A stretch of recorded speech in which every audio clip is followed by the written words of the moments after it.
world is changing at a rate that we've never seen before. From business to art to sports, these changes are affecting every aspect of our lives.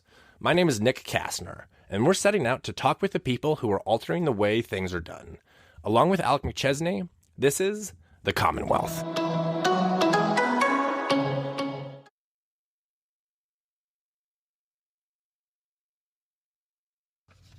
Jennifer Pitsch is an author working to change America's perspective on the youth homeless epidemic. For her new book titled Displaced Generation, Stories of the Young, Homeless, and Their Paths to Housing, she conducted extensive interviews with multiple researchers, activists, and young people with firsthand experiences of homelessness. She is also the founder of the Midwest chapter of the Creators Institute. Jennifer, thank you for coming on the show with me today.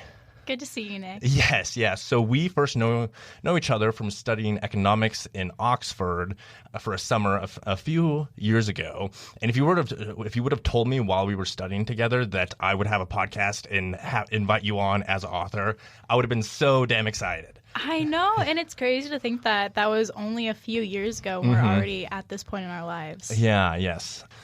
So to start with, how did you land on homelessness as a topic to shed light on? Yeah, so with homelessness in general, if you had told me a year ago that I would have written a book on it, I would have been completely shocked. But for me, it was always an issue that I cared about, especially after I actually witnessed a kind of shocking scene in my own hometown, so Lincoln, Nebraska, where I was downtown coming out of a shop and I saw a young man similar in age to myself being pretty brutally beaten up by another man who was about the same age, but you could tell he was well endowed while this other man was clearly homeless. What shocked me the most out of the scene, though, was all the bystanders nearby, including people that could have stepped in and helped, were just silently watching, and they were instead videotaping or filming the event that was going on. That was the first event that really triggered this sort of want to approach this subject for me, because I remember after I had left and gone home, I had talked to other people about it, but I was like, this just doesn't feel like enough. I feel like I haven't done anything that will change the situation for other people that may be homeless and more vulnerable to acts of violence or what else they may be facing on the streets. So that one event that sparked this this interest for you, were the police involved, or was there an incident that sparked the like physical altercation? I walked into the scene midway through, okay. So there were no police nearby that I saw, and by the time I got there, I kind of shouldered my way through the crowd, and the guy was on the ground with the other guy kind of clutching him by the shoulders, and that's when the violence started occurring. But police really didn't get involved until after a friend and we kind of rushed away because we were like, there's nothing we can do. Let's go search for police. And the policemen that kind of finally came, they broke up the fight, but it wasn't fight. I don't know if you could really call it that, but it really didn't happen till way after the brutality occurred. So I first want to start with the issue you chose to tackle. Your book describes it as an epidemic. How big of an issue is homelessness in America? Homelessness in America is a lot larger than I first realized when I was delving into this issue. There's about 500,000 in the nation that are homeless every single year. And for a while, that number was decreasing. And I think in about the early 2000s, the number started to decrease. But in the past couple years, it's been on the rise annually. Specifically, the groups that are rising in homelessness include people who are minorities, women, and youth. There's actually about 30% of homeless people who are youth. A big aspect of your book is tackling the why. What did you find out in, like, what is causing this increase that you just touched on? think that with the increase in homelessness as opposed to what we thought homelessness was even a few decades ago is due to the economic downfalls that we have in our societal structure. So we don't really have a lot of safety nets for people when they fall into rough times. And traditionally, talking to people who grew up in older generations, when they pictured homelessness, they would picture older transient men who may be homeless due to substance abuse or addiction. And what we see now is that's not the case. Since about the 1980s, we saw a more drastic, permanent rise in homelessness that was actually due to several factors, including urban population, gentrification of neighborhoods, especially a lack of affordable housing that is available in the nation. So we have a lot of people who are earning incomes that actually won't afford the housing they need to have that sort of security. And so I think with youth especially, they face those issues, but they also have to deal with the family issues that can occur as well. So they may face violence at home or lack of acceptance for issues that they are going through. So they kind of get the twofold part of it. What information surprised you the most while researching for this book? So the two tidbits while I was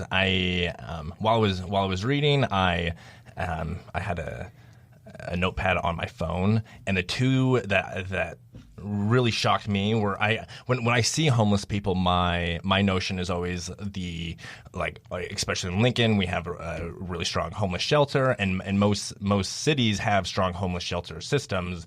So I always just ask myself, why aren't they in the homeless shelter? But the two pieces of information that kind of answered that question for me were that homeless shelters don't separate sleeping quarters by age or gender.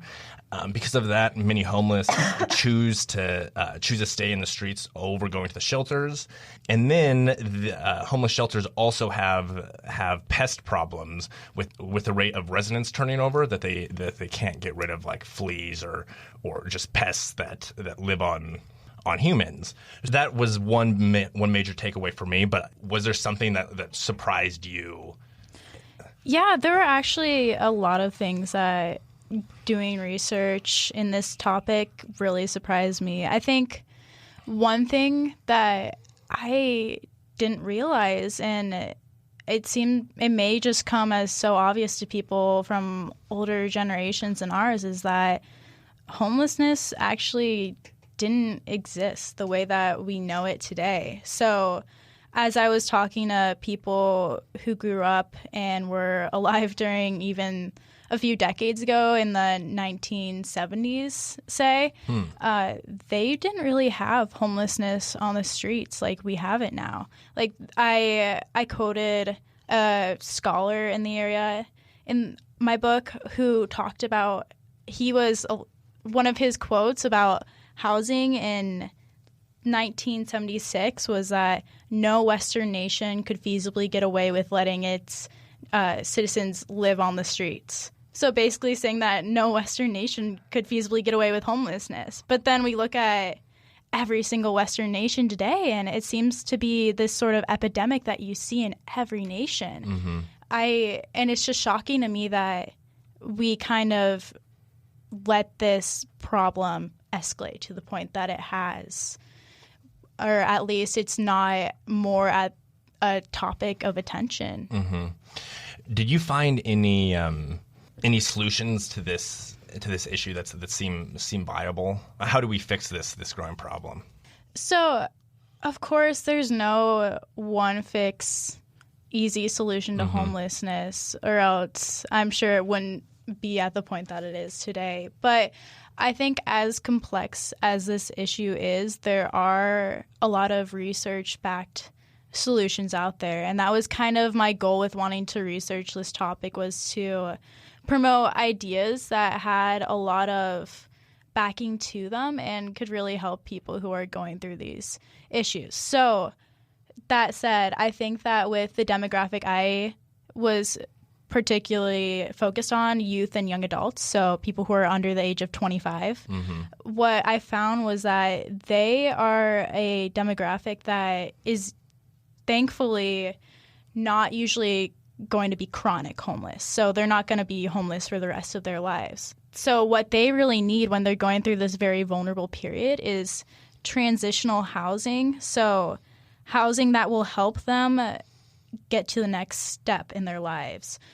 I think at the same time, they need housing that isn't going to just say, like, you only have this amount of time, like you only have a year to live here before you have to go back on the streets. Because if that's the case, then those are the types of situations where if you're forcing someone out, usually that means that they don't have the resources or the tools, or they're just not at the place to have secure housing on their own. So I know one model I looked into, the Foyer model, is very popular in the UK, Australia, and it's been brought over to New York to try.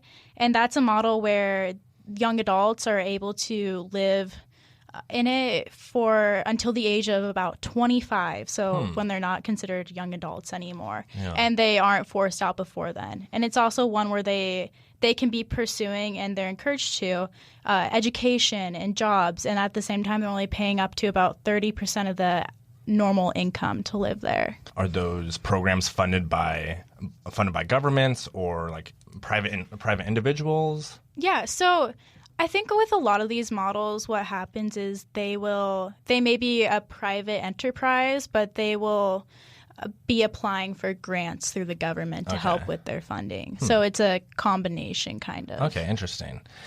And then the next topic I would like to discuss is how you approached tackling a very heavy topic that has that has complexities and nuance. What was that like? Yeah, so that's a good question. I was honestly a little nervous to discuss a topic that was this heavy, especially because I'm not someone who has ever personally experienced it. So I didn't want to promote the message from a place that seemed inconsiderate of the people who may actually have gone through homelessness or are experiencing that kind of a problem. When I was writing this book, I had reached out to a couple of my friends to just like ask their opinions and just tell them about it. And I had one friend who was like, I think that what you're doing is really great, but I'm just a little concerned because I don't want you to come off in your writing as kind of having this sort of white savior complex. And I think that was actually something that kind of like made me take a step back and like reevaluate my intentions. And first of all, why was I writing this book? But also, was I writing it in a way that would really do justice to the voice of people who I didn't, necessarily know what it felt to be like them. So I really appreciated that advice, and to kind of remedy it, I think that it is important to discuss heavy topics, and that isn't something that I wanted to stop me from talking about something that I really did deeply care about, but also give voice to people who didn't normally have it. So I decided that I would go and reach out to those individuals who were homeless, who actually were experiencing those things, and make sure that I was approaching the subject in a way that they would understand and appreciate themselves. Yeah. We're going to take a quick break to let you know how you can help us grow this community. We view the Commonwealth as a group of people working to change the world. By listening and supporting this show, you're crucial members of the Commonwealth. To continue this work, we need help growing our community. Please invite your friends to like the Commonwealth's Facebook page. The link and directions are in our show notes. Now, back to the conversation. How did you go about contacting the homeless youth that you interviewed? It is kind of difficult with homeless youth especially because they're considered the invisible homeless because you can't normally compare to other demographics of homelessness. You see them more on the streets. They're the ones that kind of are out and about in public spaces. But with homeless youth, a lot of them are the people who are on couches surfing or they're sleeping in cars. So you can't just walk around and happen upon them as often. In my case, I had a lot of connections who were able to let me speak to people who actually had been going through homelessness in the past or adults who had gone through it. And they kind of were the ones who gave me most of my interviews of, I've either had kids, I've adopted kids who have gone through this, or I personally have gone through it myself. Was it a challenge getting those people on the record to talk publicly about it, or were they pretty open to it once they understood your intentions of the book? It's a mix for sure. This was actually a really interesting thing. I had one anonymous interviewer not want to give me. They wanted me to include their stories, and they thought it was really important, but they didn't want me to give the names because a lot of the kids that they fostered may have been in more urban populations. They may have to deal with more gang-related violence, and they didn't want gangs to be hearing about or know that it was that actual kid.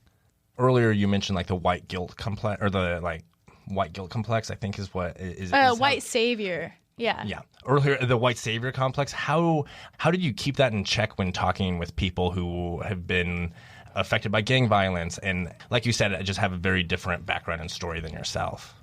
So, yeah, I think that when addressing the whole white savior complex, it's really about just coming to each individual person from a place of, this is your story, this isn't mine. I don't know exactly what you've been through, but I want to know, I want to understand, and not forcing a solution on people and thinking that you know best, that because maybe you may have more education from them that somehow that may be more valuable than their personal experiences actually going through something. Interesting. To contrast the people directly affected by homelessness, you also interviewed thought leaders and activists in this field. Most notably, you talked with Dr. Sam, how do you pronounce his last name? Decembrists. Okay. When writing that down, I knew I wouldn't be able to pronounce it. But Dr. Sam Decembrists, you interviewed for this book, and I was doing some research on it beforehand. That the Washington Post stated that multiple cities have eradicated homelessness by implementing the model he created. And in that same article, one of his former critics compared his work to the first person suggesting that the world is round in this industry.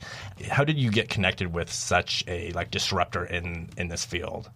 I was doing research on the housing first model, and I found an article that was pretty much titled "This is the man who has solved homelessness." Yeah. And it was an article about Dr. Sam Decembrists. So I looked more into him, and I found out that he had started this organization called Pathways to Housing. Okay. And I ended up emailing them just saying, hey, I have been doing research for this book. Can I speak to a representative and just ask them a couple questions about housing first in your organization?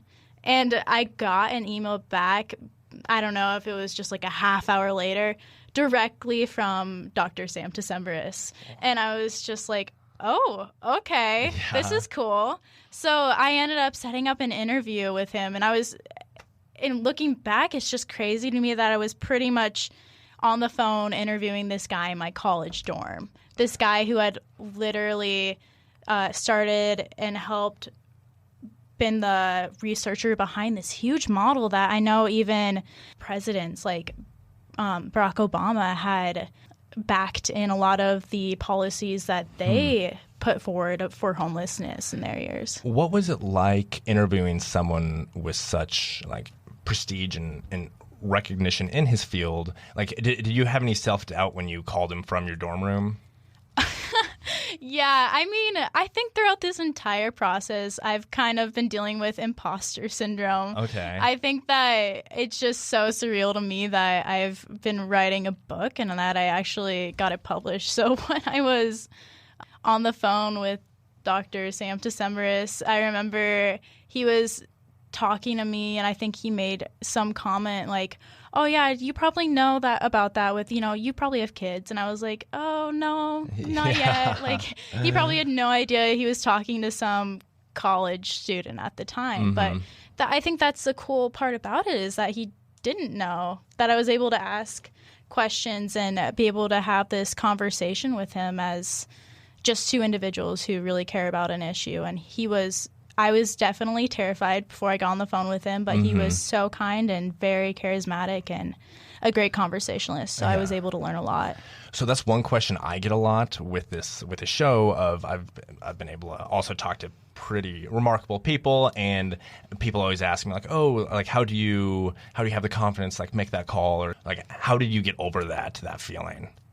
A lot of that just comes with experience and time, and also just kind of getting over, if you make a mistake or if you ask the wrong question or something like that, you can always come back from it. And I think that for me, it's been such a huge learning process that I've kind of had the mentality of, even if I'm not maybe asking the right questions now when learning to interview, that this will help me get to that point.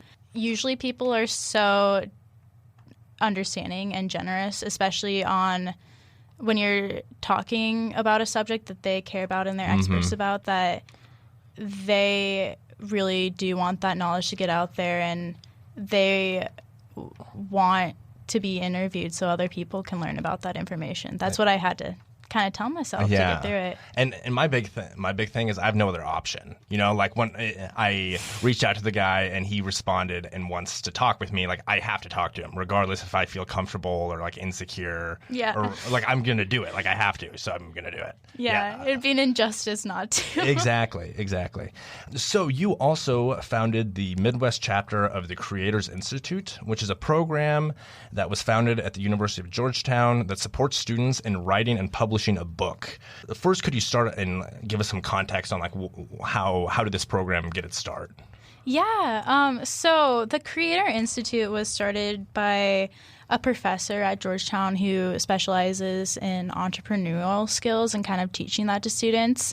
And Eric Koester is his name, and he was in his fifth year of teaching, and he got to this point where he was kind of burnt out because he had felt like in his classes that he was going to class every day, teaching these students entrepreneurial skills, and they were coming out of it without any actual results, in the fact that he went and looked back to see if any students were entrepreneurs after, and he taught about 6 classes a year. So he said that he found out that only one out of all these thousands of students per year was actually becoming an entrepreneur.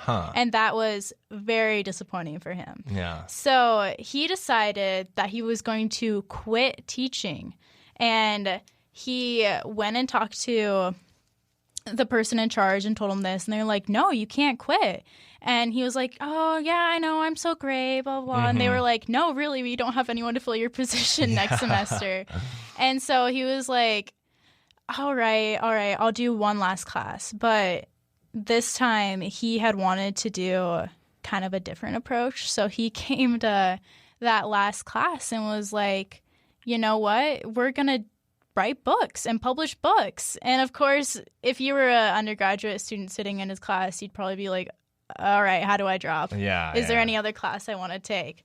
But through the course, he was able to get all these students to write full manuscripts. And what he really wanted from that wasn't just, to say like, oh, hey, I wrote a book, I'm an undergraduate student, but to get these students to the point where they could use that book to get them credibility and where they wanted to get long term. Okay. And what about this program attracted you?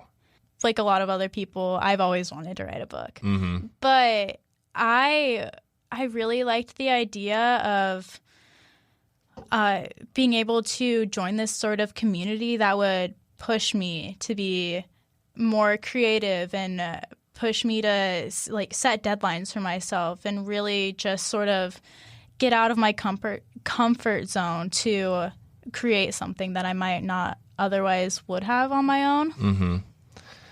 Yeah, interesting. So you just mentioned the using this as a kind of stepping stone onto the next thing of your life. So I, just as a fellow ambitious young person, I wanted to know your approach of do you have a 20-year target or a career target of I specifically want to be an expert in this field, or was it just this book will turn into something? What am I passionate about? Do you plan your stepping stones out, or do you just go from one to the next? No, I do not have a 20-year plan. Okay. That would be, I mean, some people might, and if they do, congrats. I am very jealous. For me, I've always been sort of passionate about social issues and kind of wanted to get into that field more. So for me, the first question they ask in sort of the Creator Institute as well is, where do you want to be long term? Okay. And so I thought about that, and I thought about what were my passions and where do I want to see myself. And my answer was, I want to do something that will help people who are struggling with affordable housing issues. So I think that you don't necessarily have to have a target issue or a 5-year plan to know you're passionate about something, and that this book could open a lot of opportunities for you, or creating something that'll help your credibility in a certain field will widen whatever pathway you want to take and the sort of opportunities you could get farther down the line in that field. Yeah. You mentioned credibility. What do you think credibility looks like to people our age? I think that we live in kind of a changing workforce or job field, in the fact that degrees don't have the same sort of weight that they might have used to. I know that that's something you kind of hear people complain about a lot, you hear people kind of say that they go and get a degree at an institution, but it doesn't really have a lot of relevance to their job. And that's sort of what Professor Eric Koster talks about, is that there's sort of this science of credibility that is saying now that we live in a job market now where it's the people who are creating their credibility rather than borrowing their credibility from institutions who are differentiating themselves and starting to get ahead earlier on. And I wasn't sure I believed that at first, but then I found out that when there was some research on the Forbes 30 under 30, so people that are pretty shown to be successful at a younger age, and what they found out about what all these people have in common. And it's not just 30 people they're looking at. Each year there's about 600 people in the 30 under 30, and they looked at it for a huge expanse of years, was basically that all of these people, about 85% of them, had created something, while at the same time only about 20% of them had gone to really, an institution such as an Ivy League. And another 20% of them didn't even go to college at all. So I think that we kind of are seeing that the thing that's differentiating people and helping them kind of get success early on is when they've created something, or when they're willing to take that risk to be entrepreneurs and innovators in their field. Interesting. So what's the next step? What do you think you're going to do after this book? What's the next step for Jennifer Pitsch? So my hope is that I will attend law school coming up here, and I want to pursue a degree in public interest and help people that may be going through homelessness by pursuing legislation and policies that advance affordable housing issues. All right. Well, Jennifer, thank you for coming on the show with me today. I am looking forward to seeing where you end up and the path you take. Thank you, Nick. Thanks for having me. And that is it for today's episode. Thanks for being a member of the Commonwealth. If you enjoyed this conversation, please tell your friends about us and leave a review. If you're interested in helping us grow this community, please invite your friends to like our Facebook page. The link and directions are in our show notes. We release episodes every Monday, so stay tuned for next week.